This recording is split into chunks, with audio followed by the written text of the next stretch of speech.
السلام علیکم ورحمۃ اللہ وبرکاتہ۔ امید کرتا ہوں دوستو آپ لوگ خیریت حافظ ہوں گے۔ ہمیں ہر شخص کو معلوم ہے کہ حکم اجتماع 2026 یہ ختم ہو چکا ہے کہ اس کی آخری تاریخ 5 جنوری 2026 کو تھی، لیکن مزید خوشی کی بات یہ ہوتی ہے کہ یہ اجتماع پرامن پرسکون رہا اور اس میں 100 سے زائد کنٹری سے مہمان کرام تشریف لائے تھے، اور اسی طرح یہ مجمع لگ بھگ 3 کروڑ سے زیادہ بتایا جاتا ہے، اللہ ماشاءاللہ واللہ عالم۔ لیکن بات یہاں پر رکتی نہیں ہے۔ اس اجتماع سے بہت سارے واپس آنے کے بعد کچھ شکوہ شکایت کر رہے ہیں، کچھ کہہ رہے یہ نہیں تھا، وہ نہیں تھا، یہ ہونا چاہیے، ایسے ہونا چاہیے، ویسے ہونا چاہیے، اور یہ سہولت نہیں تھی، یہ تکلیف ہوئی، یہ پریشانی ہوئی۔ تو میرے معزز سامعین کرام، میرے بھائیوں، اس ویڈیو میں انشاءاللہ میں بتاؤں گا کہ اللہ کے راستے میں نکلنے کے وقت جو تکلیفیں ہوتی ہے، جو پریشانی ہوتی ہے، اور اس طرح جو قربانی لگتی ہے، اس کی کتنی بڑی فضیلت ہے۔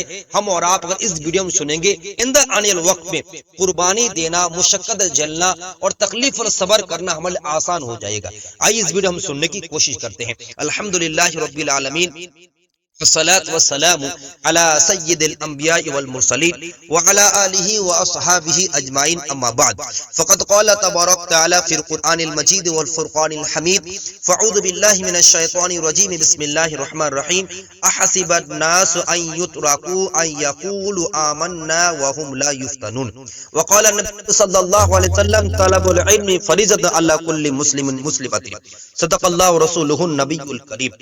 میرے معزز سامعین کرام، محترم بزرگ، عزیز بھائیوں، آج میں آپ سے انتظام پر نہیں، میں آپ سے ایمان کی مزاج پر بات کرنا چاہتا ہوں۔ آج میں شکایت گننے نہیں آیا، آج میں یہ پوچھنا آیا ہوں کہ ہم واقعی اللہ کے راستے میں نکلے تھے یا ہم سہولت کی تلاش میں نکلے تھے۔ یعنی حکم اجتماع حقیقت کیا ہے، ہمارا جانے کی نیت اور آرزو و تمنا کیا تھی۔ یہ حقیقت ہے کہ حکم اجتماع میں کروڑ انسان جمع ہوئے، پیدل چلنا پڑا، سہولتیں محدود تھی، اس طرح ٹریفک جام ہونا، پانی کی کم ہونا، رہنے سہنے کے لیے دقت کا آنا، واپسی میں ٹریفک جام کی وجہ سے 3-4 گھنٹہ ویٹ کرنا، 10 کلومیٹر پیدل چلنا، یہ تمام پریشانی ہوئی۔ لیکن ایک سوال دل پر ہاتھ رکھ کر پوچھیے کہ یہ سب غیر متوقع تھا یا اللہ کا راستے کا فطری حصہ تھا؟ یہ تکلیفی آنا اللہ کا راستے کے لیے ہے یا اپنے اور آپ کے خود گڑی ہوئی چیزیں ہیں؟ جہاں نیت کمزور ہو میرے بھائی، وہاں شکایت مضبوطی سے ظاہر ہو جاتی ہے۔ کچھ حضرات ہجوم دیکھ کر، بھیڑ دیکھ کر واپس آ گئے، کچھ نے تو کہا کہ بہت پیدل چلنے کا میرے بھائی، جانا بیوقوفی ہے، گھر واپس آ گئے۔ کچھ نے کہا کہ انتظام ٹھیک نہیں ہے، کچھ نے کہا پانی کی کمیاں ہیں، کچھ نے کہا رہنے سہنے کی ایئر کنڈیشن نہیں ہے، سسرال کی طرح عزت نہیں ہے۔ میرے معزز سامعین کرام، اللہ نے پہلے ہی ہمیں خبردار کر دیا تھا، علماء کا زبان منبر بیٹھے ہوئے اللہ نے خود فرمایا، سورہ عنکبوت آیت 2 پر، احسب الناس ان یترکوا ان یقولوا آمنا وهم لا یفتنون، کیا تم لوگوں نے یہ سمجھ لیا ہے کہ وہ صرف ایمان کا دعویٰ کر کے چھوڑ دیے جائیں گے اور آزمائے نہیں جائیں گے؟ میرے معزز سامعین کرام، ایمان دعویٰ نہیں، امتحان ہے، اور اجتماع اس امتحان کی ایک شکل ہے۔ یاد رکھیے، اللہ کا راستہ صرف تبلیغ جماعت نہیں ہے، صرف تبلیغ جماعت نہیں ہے، صرف تبلیغ جماعت نہیں ہے، بلکہ دین کے کوئی بھی شعبہ ہو، چاہے وہ مسند پہ بیٹھے ہوئے علماء کرام درس دے رہے ہوں، اللہ اس کے رسول کی باتیں بتا رہے ہو، تفسیر کر رہے ہو، اسی طرح مکتب بیٹھے ہوئے علماء کرام ہو، اسے مدرسے کے لیے، مدرسے کے بچوں کو چندہ کرنے والا باہر میں سفر ہو، خانقاہ بیٹھنے والا ہو، کوئی بھی کسی طرح ریلیٹیو ہو، دین کے کوئی بھی شعبہ میں ہے، اس میں کوئی مشقت اگر ہو رہی ہے، پریشانی ہو رہی ہے، صبر کرنا پڑے گا اس کو، یہ فضائل ان کے لیے۔ میرے معزز سامعین کرام، دنیا کے لیے قربانی، دین کے لیے شکایت، اللہ اکبر۔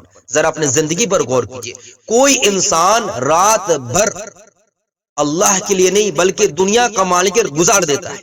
کوئی انسان رات 2 بجے، 3 بجے، 5 بجے، رات 12 بجے اٹھ کر ذمہ داری نبھانے کی ڈیوٹی کرتا ہے دنیا کے لیے۔ کوئی انسان دھوپ، پیاس، سردی، سب چیز کو قربانی کرنے کے تیار ہے، کس لیے؟ صرف والایمان، دنیا کے لیے۔ لیکن جب باری آتی ہے اللہ اس کے نبی صلی اللہ علیہ وسلم کی، تو تھکن بڑھ جاتی ہے، زبان شکایت پر آ جاتی ہے۔ اللہ نے کریم خود فرما، سورہ بقرہ آیت نمبر 110 پر، وَمَا تُقَدِّمُوا لِأَنفُسِكُم مِّنْ خَيْرٍ تَجِدُوهُ عِندَ اللَّهِ، تم جو نیکی آگے بھیجو گے وہ اللہ کے پاس پاؤ گے۔ سبحان اللہ۔ اور اللہ کے راستے کی تھکن گناہ دھو دیتی میرے بھائی۔ یہ سنتی حدیث کی روشنی میں یہ بات یاد رکھیے، دنیا کی تھکن جسم توڑتی ہے، اللہ کے راستے کی تھکن گناہ توڑتی ہے۔ نبی کریم صلی اللہ علیہ وسلم ارشاد فرماتی، متفق علیہ حدیث ہے، مسلمان کو جو بھی تھکن، بیماری، رنج، تکلیف، حتیٰ کہ کانٹا بھی چبھتا ہے، اللہ اس کے بدلے اس کے گناہ معاف فرما دیتا ہے۔ تو اجتماع میں، مدرسے میں، مسجد کے مسند پر، مسجد کے ممبروں پر، اسی طرح کے مسافر سفر کرتے ہوئے، اسی طرح تفسیر لکھتے ہوئے کوئی بھی پریشانی آتی ہے، اگر پاؤں دکھے، اگر نیند کم ہو، اگر پسینہ نکل آئے، تو سمجھ لو کہ اللہ صفائی کر رہا ہے، اعمال کی نہیں بلکہ گناہوں کی صفائی ہے۔ دین سہولت سے نہیں میرے بھائی، قربانی سے پھیلتی ہے۔ میرے بھائی ذرا تاریخ اٹھا کر دیکھیں، ذرا صحابہ کرام رضی اللہ عنہ کی زندگی کو دیکھیں، حیات صحابہ کا مطالعہ کرے۔ حضرت بلال رضی اللہ عنہ کو تپتی ریت پہ لٹا دیا گیا، حضرت خباب رضی اللہ عنہ کا جسم پر دہتے ہوئے کوئلے رکھ دیے گئے، نبی کریم صلی اللہ علیہ وسلم کے پیر پاؤں مبارک پر لہو لہان کر دیا گیا۔ ہجرت کے سفر میں بھوک، پیاس، خوف سب کچھ برداشت کرنا پڑا، لیکن کسی نے شکایت نہیں کی، کیونکہ مقصد اللہ کے رضا۔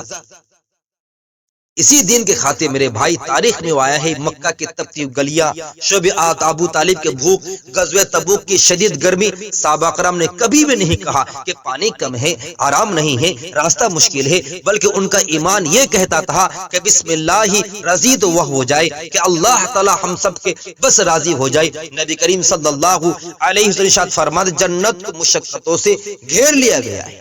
میرے بھائی آپ اللہ کے نکل رہے ہیں، مدرسے میں مہمان رسول کے لیے آپ چندہ کر نکل رہے ہیں، مہمان رسول کے لیے آپ نے کم تنخواہ میں آپ بچوں کو تعلیم و تربیت کر رہے ہیں، آپ یاد رکھیے یہ مشقت جنت کے گھر بن رہا ہے جنت میں۔ سبحان اللہ۔ اصل کمی انتظام کے نہیں بلکہ شکر کی ہے۔ جو حضرات تبلیغ جماعت میں گئے تھے ان کے یہ ہے یقیناً آپ کا ٹوائلٹ کم تھا، باتھ روم کرنے کے لیے وہ انتظام اتنا زیادہ نہیں تھی، کیونکہ تصور کی باہر بھیڑ ہو گئی تھی، کمیاں کام، پانیاں کم تھی، بالکل پانی اتنا زیادہ میسر نہیں تھا۔ لیکن یہ نہیں دیکھتے میرے بھائی کہ بھائی وہاں پر کیا کیا ہو رہی تھی، شکایت کر رہے ہیں کہ بعد 10 کلومیٹر پیدل چلنا پڑا، آتے وقت 10 کلومیٹر چلنا پڑا، وہاں پر بیٹھنے کے لیے آپ کو سیٹ نہیں تھا، اس طرح پینڈال صحیح سے نہیں بنایا تھا، اوپر میں آپ کو لائٹنگ صحیح سے نہیں تھا، مائک کی آواز صحیح سے نہیں آ رہی تھی، کافی دور دور پینڈال بنا دیا گیا، تو وغیرہ وغیرہ شکایت کر رہے ہیں۔ میرے بھائی یاد رکھیے یہ تمام چیزیں ہمیں آپ کو غور کرنی چاہیے کہ جو چیز ہم شکر کرنی چاہیے یا ان تمام یاد کرنے چاہیے وہ ہم نے پس پوش ڈال دیا۔ لاکھوں زبانوں پر کلمات، ہر ایک کے زبان اس بیان کو سن کر لا الہ الا اللہ محمد رسول اللہ پڑھ رہے تھے، اور ماحول پاک تھا، کوئی فساد نہیں تھا، پورا مجمع پر امن تھا۔ اور پھر مزید 4 چاند لگا دیا گیا جب اینڈ میں امیر صاحب نے جو دعا کی اس میں تماموں کے آنکھوں سے آنسو بہنے پر مجبور ہو گئی۔ اللہ کا فرمان یہ ہے، سورہ ابراہیم آیت نمبر 7 واللہ فرمان لَإِن شَكَرْتُمْ لَأَزِيدَنَّكُمْ وَلَئِن كَفَرْتُمْ إِنَّ عَذَابِي لَشَدِيدٌ۔ اگر ہم اللہ کا شکر ادا کریں گے اللہ نعمت کو بڑھا دیں گے، نیکسٹ ٹائم ہمیں آپ کو اور مزید اللہ کے لیے قربانی دینا عمل آسان ہو جائے گا اور تبلیغ میں وقت لگانا آسان ہو جائے گا، لیکن ناشکری کریں گے دردناک عذاب اللہ تبارک تعالیٰ تیار رکھا ہے۔ میرے بھائی واپسی میں ٹریفک جام کا ہونا، گاڑی کا بھیڑ ہو جانا، لوگ تھکے سے چور چور ہو جانا، اور اس طرح گاڑی کے لیے ساتھی کے لیے تلاش کرنا، بھٹکنا ادھر ادھر، اگر یہ قیامت کی دن اگر ہمیں رات کو روکنا پڑ گیا، اگر حساب میں دیر ہو گئی، اگر پل صراط پر قدم لڑکھڑا گئے، وہاں نہ بس ہوگی، نہ ٹرافک ہوگا، نہ دوست ہوگا، نہ بھائی ہوگا، وہاں پر رہائش ہوگی، وہاں صرف صبر اور عمل کام آئے گی۔ میرے معزز سامعین کرام، میرے بھائیوں، آنے والے وقت میں تبلیغ کا کام ہو، مدرسے کا کام ہو، مسجد کا کام ہو، خانقاہ کا کام ہو، تفسیر کا کام ہو، کوئی بھی دینی کام ہو، اس پہ ہم کیا کریں؟ صبر کا دامن مضبوط رکھیں۔ تو یہ بات دل میں لکھ لیں کہ ہم سہولت کے لیے نہیں میرے بھائی، رضائی الہی کے لیے نکلے ہیں، ہم آرام کے لیے نہیں میرے بھائی، انجام سنوارنے کے لیے نکلے ہیں، اپنے آپ کو تبدیل کرنے کے لیے ہیں، اللہ سے لو لگانے ملنے ہیں۔ اگر تکلیف آئے تو شکایت نہیں، کہیں گے یا اللہ یہ بھی تیرے راستے کی قیمت ہے۔ اللہ تبارک ہمیں آپ کو صحیح نیت، مضبوط صبر اور دین کی قدر توفیق عطا فرمائے، آمین۔ وما علینا الا اللہ۔